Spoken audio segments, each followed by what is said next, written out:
பார்க்க போகிற ரெசிபி ஒரு சிம்பிளான சாக்லேட் மில்க் ஷேக். ஒரு கப் அளவுக்கு மில்க் சேர்த்துக்கணும்.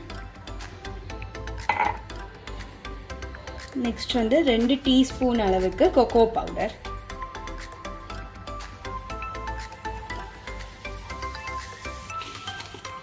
நெக்ஸ்ட் ஒரு 2 to 3 டீஸ்பூன் அளவுக்கு சுகர்,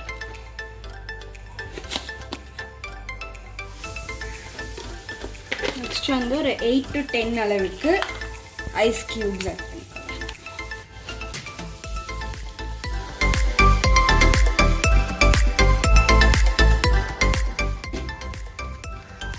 நெக்ஸ்ட் இதை நல்லா ஸ்மூத்தாக பிளெண்ட் பண்ணிக்கலாம்.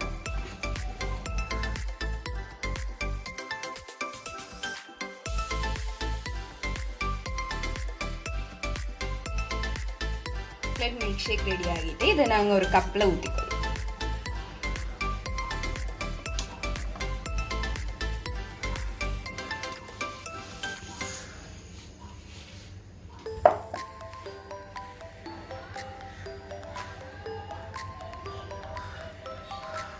சாக்லேட் மில்க் ஷேக் ரெடி ஆகிட்டு நீங்களும் இந்த ரெசிபியை கண்டிப்பாக ட்ரை பண்ணி பார்த்துட்டு எப்படி இருந்துச்சுன்னு சொல்லுங்கள். இதுக்கு மேலே நீங்கள் வேணுமெண்டா சாக்லேட் ஐஸ்கிரீம் கூட சேர்த்துக்கொள்ளலாம். கிட்ஸுக்கும் இந்த ரெசிபி ரொம்ப பிடிக்கும். இந்த வீடியோ உங்களுக்கு பிடிச்சிருந்தால் லைக் பண்ணுங்கள், கமெண்ட் பண்ணுங்கள், ஷேர் பண்ணுங்கள். இந்த மாதிரி நிறைய வீடியோஸ் பார்க்கணுமெண்டா எங்களை சேனலை சப்ஸ்கிரைப் பண்ணுங்கள். இன்ஸ்டன்ட் நோட்டிஃபிகேஷன்ஸுக்கு பக்கத்தில் உள்ள பெல் ஐக்கனை கிளிக் பண்ணுங்கள்.